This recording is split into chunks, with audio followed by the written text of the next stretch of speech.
you could make your presentation. We've got 15 minutes on the clock, and if we could leave a bit of time for questions, that would be great. Awesome. So do take a seat. You don't need to stand if you don't want to. Yep. Welcome. Thank you. Cool. It is an honour and a privilege to address the City Council today. I would like to thank and acknowledge Deputy Mayor Vicky Buck for making this opportunity available for Tim and myself. I would also like to acknowledge Mayor Leanne Dalzell, a friend of STC and a friend of our Social Enterprise Hub, who has generously hosted lunch for one of our enterprise teams in 2011 at the Beehive restaurant. Leanne has also engaged with our school when she was the Minister of Commerce. I thank you for the support over the years. My name is Lincoln Harrison and I am in Year 13 at St Thomas of Canterbury College. I am also the head boy. I've been a director within the Social Enterprise program for 2 years. St Thomas's is a school inspired by Blessed Edmund Rice. Edmund Rice lived in Waterford, Ireland in the 1900s and opened a school for poor boys who could not afford an education. More and more schools were opened until the Christian Brothers were formed as they are today. They are now a network that spans the globe, educating young men in the Christian values. We feel that it is our duty as young Christian men to follow in the footsteps of our founder and to serve those who are on the margins of society. Our social enterprise program has been a perfect way to express this for the last decade. Social enterprise for us is a way of applying business in a setting where we can yield benefits for the less fortunate or for our environment. We have engaged with a variety of different groups with many products marketed through them. For me, I've been involved in the initiative for 2 years ago, working with the youth unit at Christchurch Men's Prison. We tasked them to produce breadboards, which we sold at local stores. The profits from this program were then invested into gym and recreational equipment for these young men who produce the boards. This business found a niche in the market, which produced real solutions for a real problem in our community. This is just one example of a number of business models our enterprise program has run over the years. Tim will outline some more examples in a moment. We've managed to engage with the community on a variety of levels. Whether it is nationally, internationally, or even locally, we have made a real difference in people's lives. With this program being entirely student-driven, we have been given real-life experiences making a real difference in our community. For me, I've been in the program for 2 years and I've gained skills and experiences very few 18-year-olds have. I've been given the ability to deal with real finances, real customers and a real business model. It is a program where we can lose money and feel the roller coaster of being involved in business. It has also given me an understanding that it is possible to apply business practices in a way that contribute positively to society. These are principles of social enterprise at our school, and they have taught me. They are ones that have taught me, and I've learned points that have been learned more years before many of my peers will. I believe they'll go on to help me in years when I study a Bachelor of Commerce in Agriculture next year, giving me a more rounded knowledge of how business works and how social enterprise can help the world. This year in June, we were invited to attend the Prime Minister's Excellence in Education Awards. Selected from over 2,000 educational institutions, we were one of 16 finalists. We were placed first in our category and were recognised for engaging with our community and building a strong network of relationships. This was presented to us due to the fact that we displayed a connection and network that was very unique and that could connect and bring positive influence to a large variety of groups. Along with this astonishing trophy made from glass, we were presented with a cheque for $20,000. This is going to be used for seed funding for next year's social enterprise project, which is a microfinance model giving small loans to struggling people in Samoa. This will be run by students and carried on over a number of years to create a program that grows over time and builds on its own success. We have several key mentors over the years, including Tony Sewell from Ngaitahu, Keith Yardley and David Ivory. Their occasional guidance and pearls of wisdom were valuable along our journey as we learned to take our education and passions into our own hands and take responsibility for them. Another social enterprise project we have worked on this year was an Edmund Rice Youth Custody Index. This involved applying for information from several government departments to compile into one document to educate the public debate on how our youth live in custody. We aim to be the voice for the voiceless, and through this bring forward into the public arena information that can fuel the debate as to why our reoffending rates alongside multi-incarceration rates are so high. I would now like to introduce you to Tim Marshall, a member of this year's social enterprise team. He is in year 11 and has progressed a lot this year, really learning a lot and gaining heaps of new skills. So, Tim. Thank you. Kia ora and good morning. The social enterprise teams at St Thomas's for the past decade have competed in the national program known as the Lions Foundation Young Enterprise Scheme. Through this program, students found a company, operate it for 1 year and dismantle it at the end of the 4th school term, generally prior to NCEA exams. For most companies in the Young Enterprise program, the students are most, if not all, in year 13, the final year of school. At St Thomas's, however, students are encouraged to participate from year 11 onwards. This year's business, Cherry Brothers, includes 4 year 11s, the majority age group of company directors. St Thomas's has been the singularly most successful enterprising college in the country, and one of our most successful companies was Oceanic Fusion in 2010. This company of 5 Pacifica students developed a range of organic skincare products, the first of which was a Pacific-infused soap. The scale of the operation and the quality of the product led to them winning the Supreme Canterbury Award, as well as the Lions Foundation Company of the Year, which is the overall winning company of all teams nationally, which generally number over 600. This was complemented by the Ministry of Pacific Island Affairs Award. This was a huge achievement for the boys and the college. Another highly community-directed initiative was Salam Biscuits, the 2008 St Thomas's business that partnered with female Muslim students at the University of Canterbury to provide nutritionally valuable food to some of the most vulnerable youth in the war-torn region of Afghanistan. These biscuits were air freighted into Afghanistan and given to schools in the hardest hit areas to try and ease the stress of the lives of these children who have been subjected to one of the worst conflicts of the modern era. St Thomas overcame cultural and gender barriers to provide a source of relief to these youth. There are many other examples. In 2011, Ace Energies revolutionised the cost of emergency electrical generators with the Lion, which was a portable emergency generator.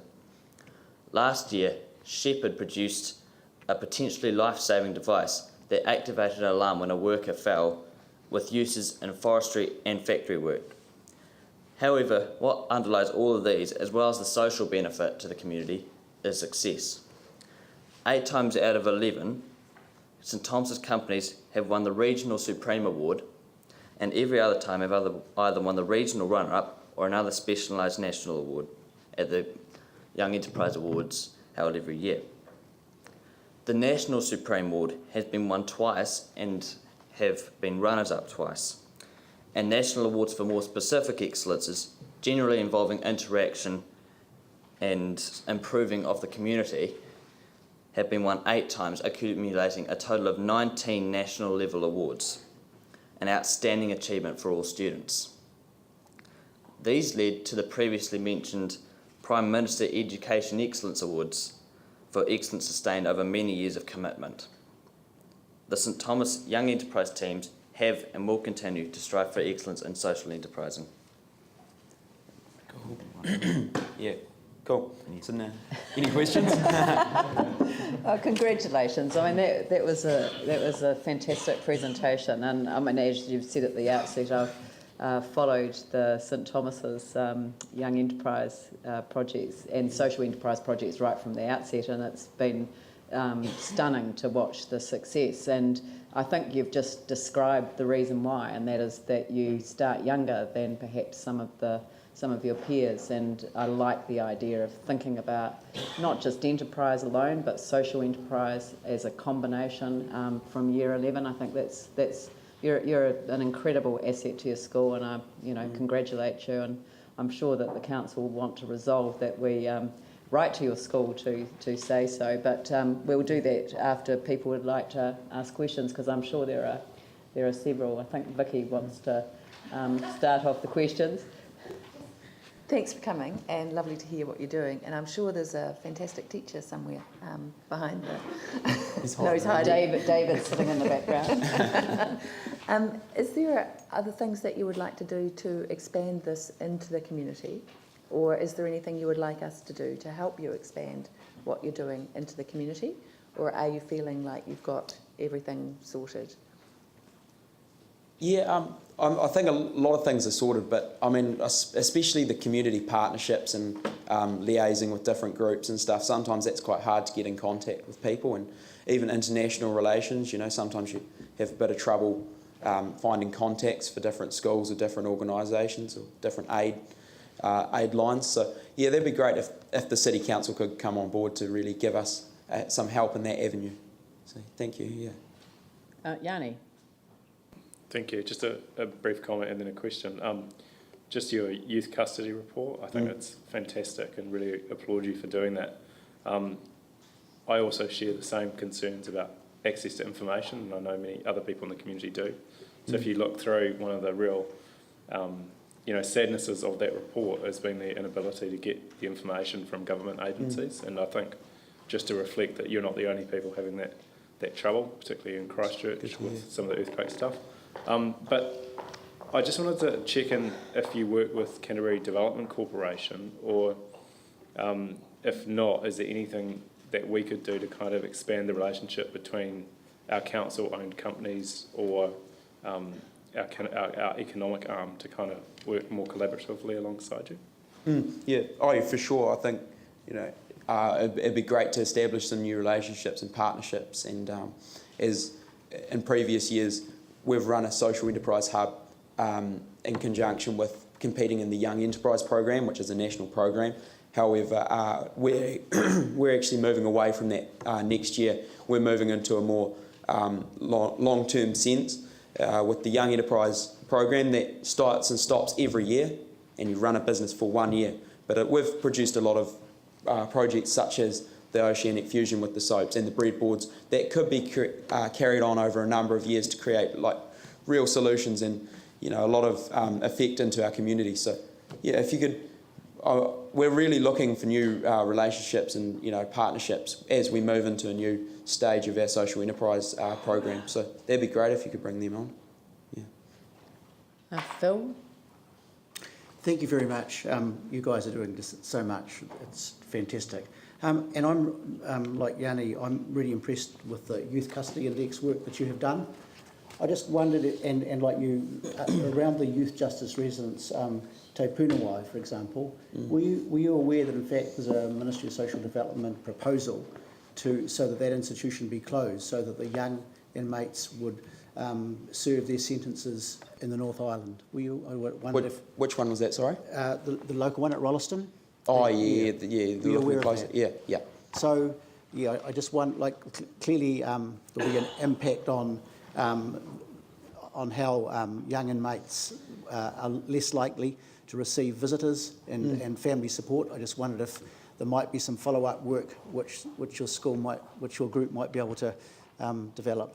Yeah, well, one of the questions that we posed to government departments was how far away do youth inmates live from their families, and I suppose that really affects either how they, their rehabilitation, whether they've got, those ties to their families and stuff, and that keeps them in those bad circles, or it gives them an edge and a reason to work better and, not re-offend. But this is a program that's going to carry on over a few years. So the Youth Custody Index is going to run parallel to our social enterprise model. It's not actually running the same thing, but it's sort of in the whole Eben Rice ethos that we have. But yeah, it's something that we're going to keep developing, posing new questions, applying for new information every year. So it's something that'll be compiled every year.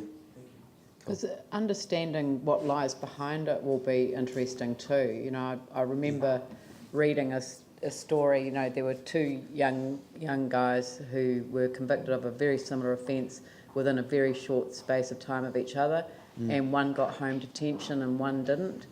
And the difference was the family home. And, you know, you start to think, gosh, you could have avoided that direct contact with the criminal justice environment, you know, I don't know why they call it criminal justice, bringing them into a detention facility or of some sort, if they could have had a home environment. And if it wasn't their own home environment, then maybe someone else's home environment could have kept them away from that. I mean, your comments about reoffending rates, you know, it just almost sets the trajectory, doesn't it, from the point that they enter that, and maybe that one home detention as an alternative at that early stage would prevent that from going off in that direction. Andrew has got a name. Thank you.